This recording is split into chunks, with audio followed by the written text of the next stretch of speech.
तो electric field due to uniformly charge wire of infinite length को calculation हमने जो की, उसको अगर हम लोग बता रहे थे कि यूनिट वेक्टर के टर्म्स में अगर लिखना चाहें तो इलेक्ट्रिक फील्ड को हम लोग क्या लिख सकते हैं, E is equals to 1/2 pi epsilon naught lambda upon R, और अगर आर कैप यूनिट वेक्टर है तो इस तरीके से भी हम लोग लिख सकते हैं, और इलेक्ट्रिक फील्ड को हम लोग वेक्टर का साइन लगाना। इसको देखो रिजल्ट में ये बताओ कि कहीं पर क्या एल आ रहा है, लैम्डा द्वारा linear charge density with L नहीं आ रहा है। दैट्स व्हाई वो जो लेंथ ली थी ना, छोटी ले लो या बड़ी ले लो, मैं पहले ही कह रहा था उसका कुछ भी फर्क नहीं पड़ता है, कैलकुलेशन जो है वो अपने आप ही रिजल्ट निकाल के वही दे देती है। इस वजह से देखिए ये वाला सेकेंड पार्ट भी ऐसे ही हमारा कंप्लीट होता है। अब हम लोग धीरे से क्या करते हैं, थर्ड पार्ट के बारे में बात कर लेते हैं। थर्ड पार्ट क्या कह रहा है, electric field due to uniformly charge infinite plane sheet. एक प्लेन सीट की वजह से इलेक्ट्रिक फील्ड कैसे कैलकुलेट होती है ना। तो देख रहे हैं कि अब बिल्कुल कॉन्जिक्यूटिव टर्म्स में चलते जाइए, वही प्रिंसिपल अप्लाई करते जाइए और रिजल्ट आता जाएगा।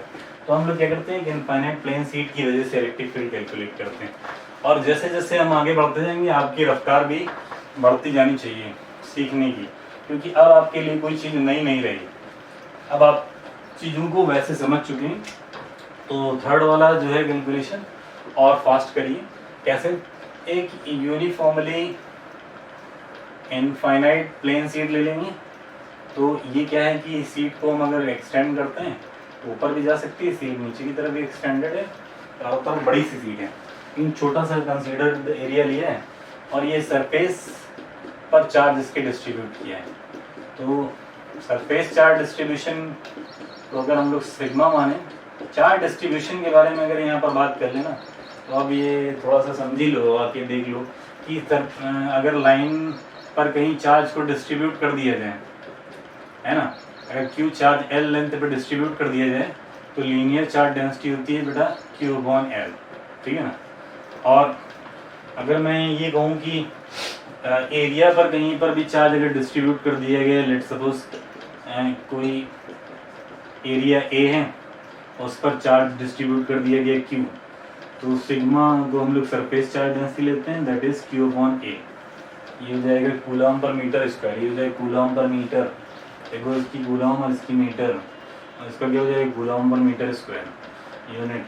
अगर मैं यहीं पर अगर एक छोटी सी और बात कर लूँ, ये सब तो साइड की बात है, बट मैं यहीं पर बात आ रही थी, ये हर बार कभी लैम्डा ले लेते हैं, कभी सिग्मा ले लेते हैं और कभी रो ले लेते हैं। तो ये सब चीज़ों से दूर होने के लिए एक बार समझ लो अच्छे से कि कभी भी वॉल्यूम पर चार्ज ऐसे पड़ा हो, है ना, किसी वॉल्यूम पर मान लेते हैं चार्ज डिस्ट्रीब्यूट कर दिए गए, if Q charge is distributed over volume V, तो फिर हम लोग क्या कहेंगे, हम लोग इसकी कैलकुलेशन करके निकालेंगे तो उसको कहेंगे वॉल्यूम चार्ज डेंसिटी। क्या होती है वॉल्यूम चार्ज डेंसिटी?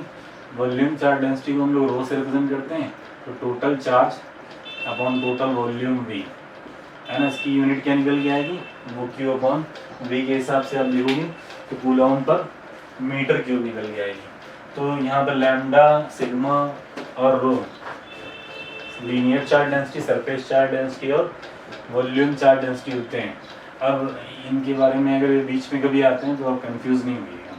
तो मैं वही कह रहा था, ये एक सीट है और इस पर ऐसा मान लिया गया है कि इस पर जो चार्ज डिस्ट्रीब्यूटेड है, वो चार्ज डिस्ट्रीब्यूटेड जो है उसके हिसाब से इसकी सरफेस चार्ज डेंसिटी सिग्मा है, और इस टोटल प्लेट का जो एरिया अभी कंसीडर करने जा रहे हैं वो एरिया A।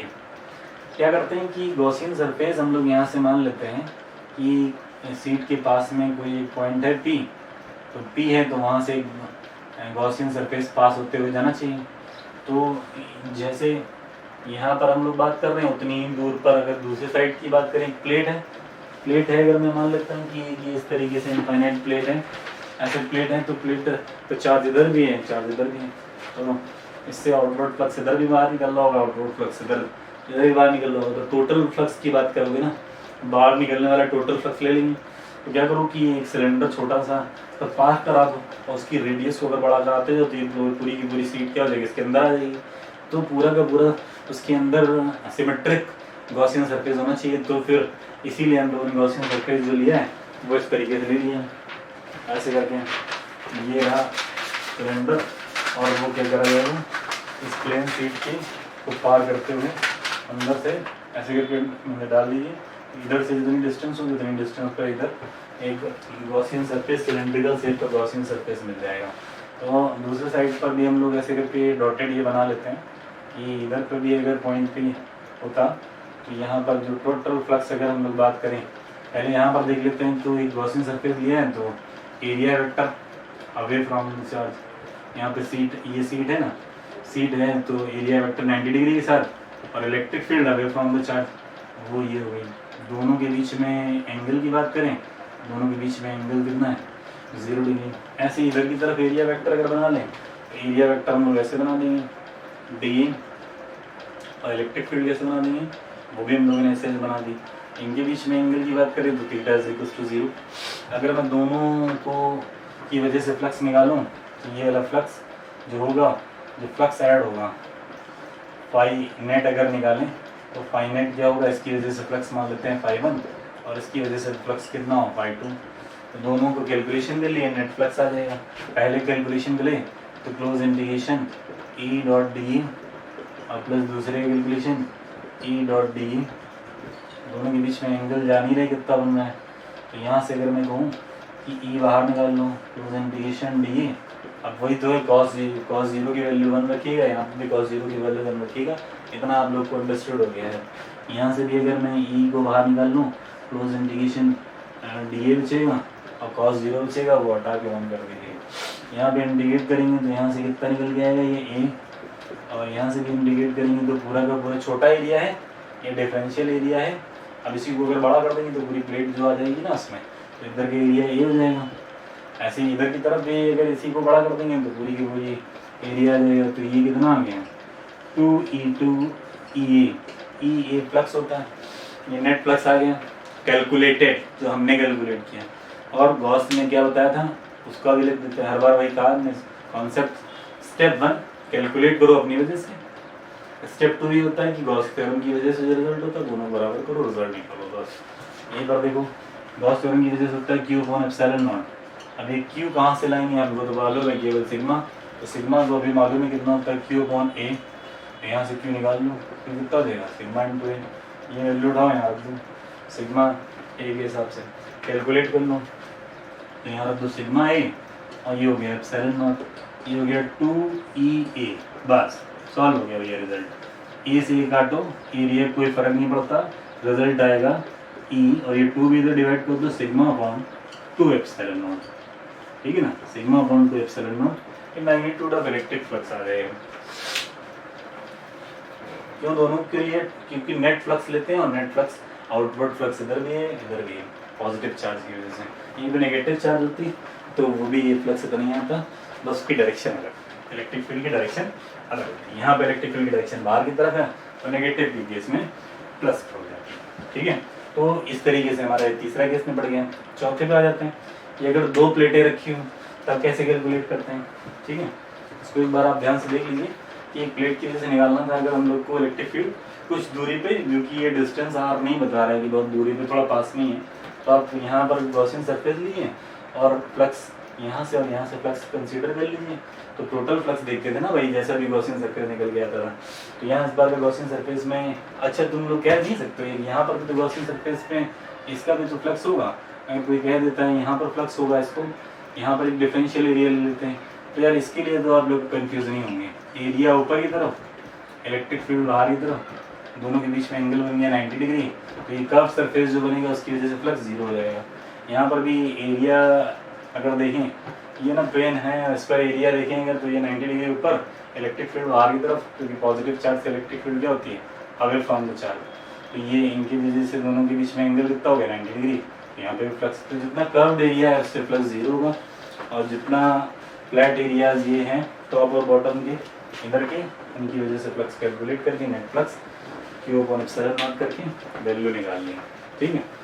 ये हो गया। हम लोग को क्या करते हैं, नेक्स्ट प्लेन की वजह से कर लेते हैं, लेकिन ये सीट का जो रिजल्ट है ना, इस सीट के रिजल्ट को आप ध्यान रखिए, इसी का इस्तेमाल हम लोग थर्ड वाले, इस वाले डी वाले क्वेश्चन पे करेंगे। तो इसका ये रिजल्ट आप ध्यान रखिएगा, सिग्मा/2ε0, इसका इस्तेमाल होगा अभी।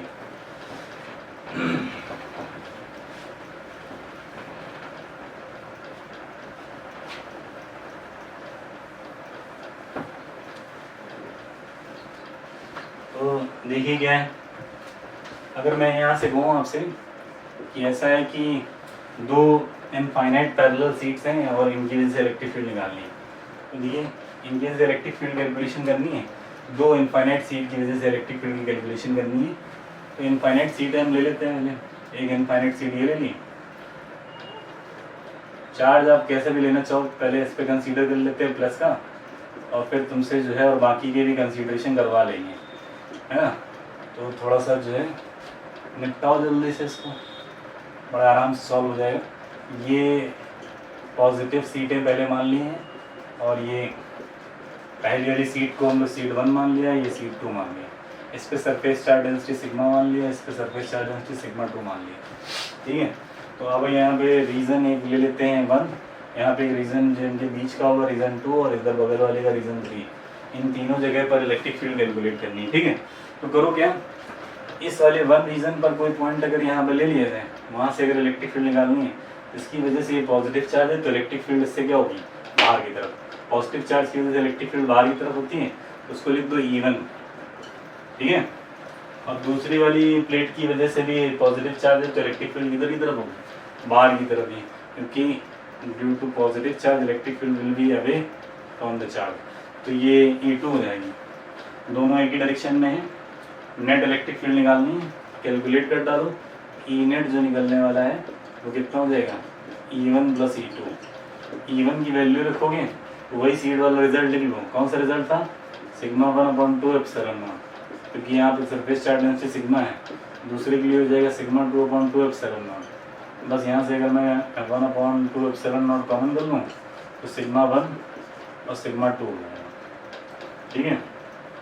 ये इलेक्ट्रिक फील्ड रीजन 1 के लिए हो जाएगी। ऐसे ही अगर मैं सिग्मा 1 और सिग्मा 2 की वैल्यू इक्वल कर दूंगा तो रिजल्ट आप निकाल सकते हैं। यहाँ पर रीजन 2 की अगर हम बात करते हैं, यहाँ पर इलेक्ट्रिक फील्ड कैलकुलेट करनी है, तो पॉजिटिव चार्ज की वजह से इलेक्ट्रिक फील्ड की direction away from the charge, that is इस साइड, और इधर पॉजिटिव चार्ज की वजह से इलेक्ट्रिक फील्ड की direction away from the charge, जो कि इधर की तरफ होगी। इसको E2 लिख दिया। E1 E2 की डायरेक्शन अलग अलग है, तो नेट इलेक्ट्रिक फील्ड कैसे होगी, सब्ट्रैक्ट करने से आएगी। तो नेट इलेक्ट्रिक फील्ड जो हम लोग निकाल रहे थे सेकंड के लिए, तो यहाँ पर सेकंड लिख दे रहे हैं। नेट इलेक्ट्रिक फील्ड कितनी हो जाएगी, इसमें से मान लेते हैं भाई, एक चीज़ बात कर लेते हैं, sigma 1 is greater than sigma 2 मान लो। तुमको ये मानना यार नहीं कि हमको सिग्मा 2 बड़ा मानना, तो मान लो ना, मना कब किया, मान लो। तो यहाँ पर क्या करो कि इलेक्ट्रिक फील्ड जो है उसमें से बड़े वाली इलेक्ट्रिक फील्ड से छोटी वाली इलेक्ट्रिक फील्ड डिवाइड सब्ट्रैक्ट कर देंगे, तो E1 डिफरेंस E2 लिख लेते हैं ना, जो बड़ा होगा उसमें छोटे वाले सब्ट्रैक्ट कर देना, और बड़े वाले की तरफ की डायरेक्शन नेट इलेक्ट्रिक फील्ड की डायरेक्शन हो जाएगी। E1 की बात करो तो सिग्मा 1/2 एप्सिलॉन, और डिफरेंस है तो यहाँ पर डिफरेंस लगाइए, और सिग्मा 2/2 एप्सिलॉन। अब डिफरेंस से कंफ्यूज मत होना, इसलिए मैंने बड़ा कर लिया था सिग्मा 1 को, तो यहाँ मैंने लगा लो, बस के बाद रिजल्ट आ जाएगा 1/2 एप्सिलॉन सिग्मा 1 माइनस सिग्मा 2, या सिग्मा 1 डिफरेंस सिग्मा 2, इसमें से जो भी बड़ा हो उस हिसाब से कर लेना। ये इलेक्ट्रिक फील्ड आ जाएगी सेकंड वाले रीजन की, बीच वाले रीजन। अगर यहाँ पे सिग्मा 1 सिग्मा 2 बराबर हो तो आप देख लो सिग्मा 1 से सिग्मा 2 गया अगर इलेक्ट्रिक फील्ड हो भी 0। तो फिर यहाँ पर अगर थर्ड की केस करें, थर्ड के केस की अगर बात करें तो बस इलेक्ट्रिक फील्ड की डायरेक्शन देख लो, तो पॉजिटिव चार्ज की वजह से electric field away from the charge. या दूसरी प्लेट की वजह से तो E2 लिख दो, पहली प्लेट की वजह से होगी तो E1 लिख देंगे। पॉजिटिव है तो पॉजिटिव की वजह से इलेक्ट्रिक फील्ड उधर कितनी होगी, अवे फ्रॉम द चार्ज। ये भी E1 भी इधर ही होगी, दोनों एक ही डायरेक्शन पे ऐड कर दो। ऐड करोगे तो जैसा ये केस था वैसा ये केस था, दोनों की वैल्यू का रिजल्ट सेम है और डायरेक्शन अलग अलग आएगी। तो E3 जब निकालेंगे तो वैल्यू क्या लिखेंगे, E1 + E2। वैल्यू डालो सिग्मा 1/2 एप्सिलॉन नॉट, और इसकी वैल्यू डालो सिग्मा 2/2 एप्सिलॉन नॉट। दोनों से कॉमन कर लो 1/2 एप्सिलॉन नॉट, सिग्मा 1 + सिग्मा 2। ये रिजल्ट हो गया आपके सामने, ये रिजल्ट आ गया। इस तरीके से अगर यहाँ पर प्लेट की डायरेक्शन मतलब साइन अगर चेंज कर दें तब भी आप इसकी वैल्यूज को निकाल सकते हैं, है ना। इसको ध्यान से देख लो, इलेक्ट्रिक फील्ड इस तरीके से इसकी कैलकुलेट हो जाती है। इससे प्लेटों को चेंज करके रिजल्ट आप लोग अपने हिसाब से कैलकुलेट करने की कोशिश करिए, ठीक है। फिर आओ, समझ में आ रहा है, ठीक।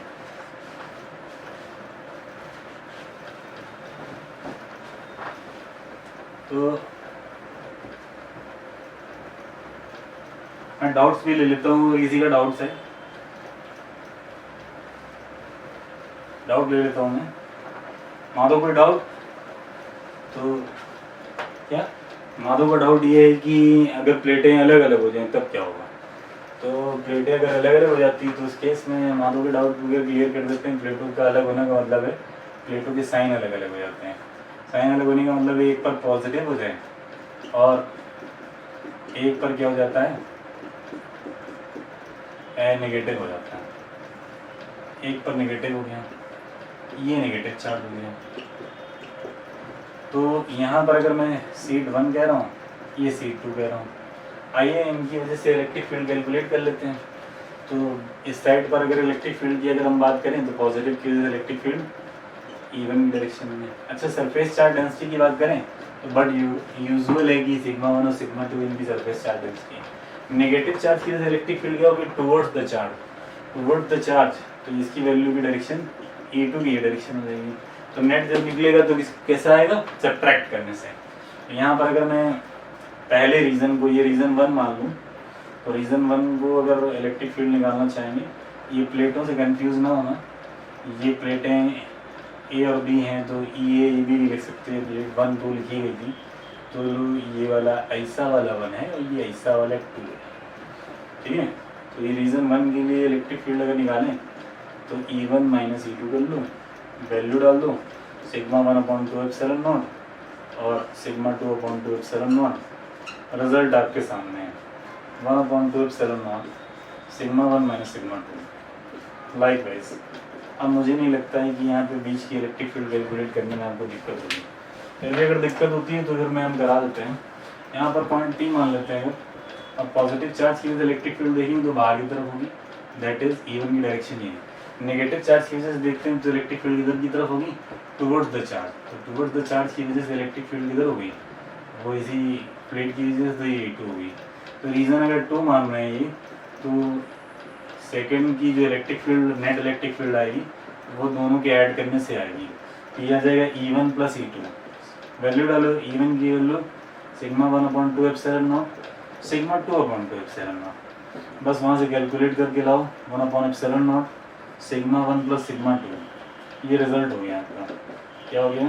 E2 की वैल्यू होगी, ये रीज़न 2 की वैल्यू होगी। ऐसे रीज़न 3 की बात करें अगर, तो रीज़न 3 में ये वाले रीजन पॉजिटिव प्लेट की वजह से, पहले वाले प्लेट की वजह से देखो तो electric field away from the charge, और दूसरे वाली प्लेट की वजह से देखो तो इलेक्ट्रिक फील्ड क्या होगी? ये होगी टुवर्ड्स द चार्ज। नेगेटिव है तो टुवर्ड्स द चार्ज। तो रिजल्टेंट आप निकालने की कोशिश करो, दोनों सब्ट्रैक्ट होके निकलेंगे। तो रिजल्टेंट को आप कैलकुलेट करने की कोशिश करो, ठीक है। तो इस रिजल्टेंट को अगर आप कैलकुलेट करने की कोशिश करोगे तो दोनों सब्ट्रैक्ट होके आने वाले हैं और बड़े प्यार से कैलकुलेट हो जाएंगे। तो रीज़न 3 की बात करते हैं। रीज़न 3 में दोनों सब्ट्रैक्ट होके आएंगे। मान लेते हैं E1 बड़ा है, क्यों? Sigma 1 is greater than sigma 2 है अगर, तो वैल्यू बड़ी है। आइए यहाँ पर देखते हैं E1 की वैल्यू लिखेंगे, सिग्मा 1/2 एप्सिलॉन नॉट। ये रिजल्ट मैंने पहले ही बता रखा है, सीट की वजह से जो निकला था उसी का बार बार लिख देते हैं, वैल्यू डाल देते हैं। और ये तो हो जाएगा सिग्मा 2/2 एप्सिलॉन नॉट। बस दोनों में से कैलकुलेट करके सिग्मा 1 माइनस सिग्मा 2। ध्यान से देखिए, अगर सिग्मा 1 और सिग्मा 2 की वैल्यू बराबर हो तो ये दोनों रिजल्ट, ये रिजल्ट 0 हो जाएगा, ये भी रिजल्ट 0 ही हो जाएगा। अब अगर इसी तरीके से यहाँ पर दोनों नेगेटिव प्लेट हो जाएं, क्यों मानो? अगर दोनों प्लेट नेगेटिव हो जाएं तब क्या रिजल्ट आएगा? तो ये तो तुम्हारा केस था। अब हम एक केस अराइज कर रहे हैं तुम्हारे लिए, नेगेटिव हो जाए दोनों, तब क्या केस आएगा? वो वैल्यूज तो आप लोग लिख लोगे, ऐड करना है सब्ट्रैक्ट करना है वो लिख लोगे। अब करो क्या, बस मैं केवल डायरेक्शन आपके सामने लिख दे रहा हूँ और वैल्यूज आप लिख लोगे। तो हम क्या कर रहे हैं कि दोनों प्लेट को हम लोग इस बार नेगेटिव कर दे रहे हैं, ठीक है।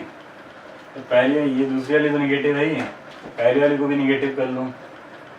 चलो ये नेगेटिव, इसको भी नेगेटिव कर लो, ठीक है ना। ये जैसे ही नेगेटिव करोगे आप, यहाँ वाले रीजन पे इलेक्ट्रिक फील्ड क्या होगी? इसकी वजह से toward the charge, that is E1। इसकी वजह से भी इलेक्ट्रिक फील्ड क्या होगी? टुवर्ड द चार्ज, E2 की वैल्यू इधर होगी। यहाँ पर देखेंगे